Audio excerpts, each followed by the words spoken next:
Your personal circumstances don't determine whether or not you qualify for instant prosperity. Your income, age, and occupation are no barrier to receiving instant prosperity. No barrier. The rich young ruler missed out on receiving instant prosperity in Mark 10:17-30. Now, he was rich, he was young, and he was a leader, he was a ruler. So he had everything going for him from the world's perspective. They would say, well, he's already doing fine. He's got great income, great age, great occupation. Surely he would be the one who would be qualified for instant prosperity. But he missed out. Your gender, your emotional status, and your marital status are no barrier. There was a depressed, suicidal widow and her son who did get instant prosperity. So it's not about income, age, occupation, gender, emotional status, your marital status. All of those things can be overcome with God's principles for attracting financial favor. It's about the principles, not about your personal circumstances. So do not disqualify yourself. Don't rule yourself out and think that could only happen for someone else. It can happen for you too. I want you to think about the story of Joseph. He was a young man who was not in great personal circumstances. For a start, he was a prisoner and he was still in prison. He was locked up and restricted in every possible sense of the word. He received instant prosperity the same day, including release from prison into the palace. And he received with that position, he became second in charge of the whole nation, power and influence that he could exert. It said that he made decisions about everything regarding everyone in the country except for Pharaoh. He received respect. People had to bow down to him. He got jewelry, he got a ring, he got clothes, he got beautiful garments. He got a chariot, which is the most luxurious form of transport at the time. So for us, it would be similar to a Mercedes or a BMW. And he was also given a wife and had a family. The family took a little bit longer.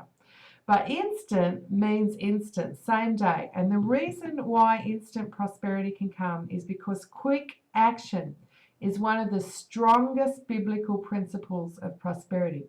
You're going to see in the examples that we go through from the Bible that everyone who practiced quick action, decisive action, who practiced instant obedience was rewarded with instant prosperity.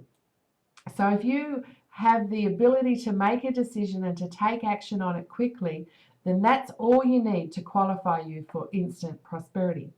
God provided everything that we needed before he created man, and then he placed man smack dab in the middle of all of that provision. It was pre-instant. It was before man even arrived on the scene that everything was provided for them. I had a similar experience. One time I was moving from Sydney to Busselton, which is a move across a continent. It's from the east coast to the west coast. It's about 4,000 kilometres, I think. And from the north of Sydney to the very southwest of Perth. And it's an enormous journey to get there. But I knew, even though I'd never been to Busselton before, that God had gone ahead and prepared all sorts of things for me in Busselton. And so when I was thinking about going there, people said to me, oh no, you'll have to stay there for at least a week before you'll be able to find a property, before you'll be able to find employment and all those things. But I didn't. I got there, and the afternoon that I got there, I found the house, and I didn't even look for a job. I just mentioned to someone that I was there, and they offered me a job. So I got employment and accommodation within one afternoon. Why? Because God had gone ahead and prepared things before I got there.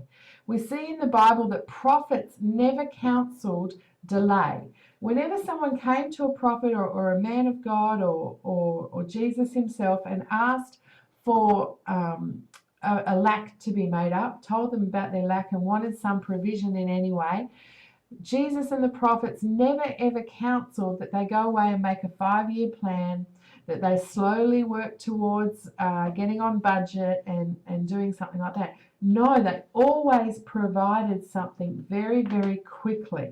It was instant provision. Jesus modeled instant provision, and he taught instant provision. It's only in the time since Jesus up until our modern day that we've kind of let our experience and culture affect that teaching. But if you look at the Bible, you'll see that God wanted to model instant provision for us. Did you know that God invented fast food? You thought it was McDonald's, didn't you? But it wasn't. In Exodus, the children of Israel had to escape from a life of slavery where they didn't even have control over their own body. They were restricted in every possible way. And to mark that event, God said that before they go, they must eat an evening meal. And this evening meal was made of unleavened bread. And they had to eat it and run. They had to hitch up the tunic into their belt as soon as they'd eaten. And the reason why they had unleavened bread was because God said the bread wouldn't have time to rise. It was going to be quick food, fast food. And the reason why God wanted them to eat this meal and to continue eating it even afterward was to remind them of how quickly he brought them out of their slavery, how quickly they had a complete turnaround in their circumstances. He wanted it to be fast food to remind them that the deliverance that they were getting financially was fast. It's the same meal that Jesus shared with Judas all those years later. They were still eating the same meal to remind themselves of how quickly God can perform something. And when Jesus spoke to Judas, he said to him, "What you do, do quickly."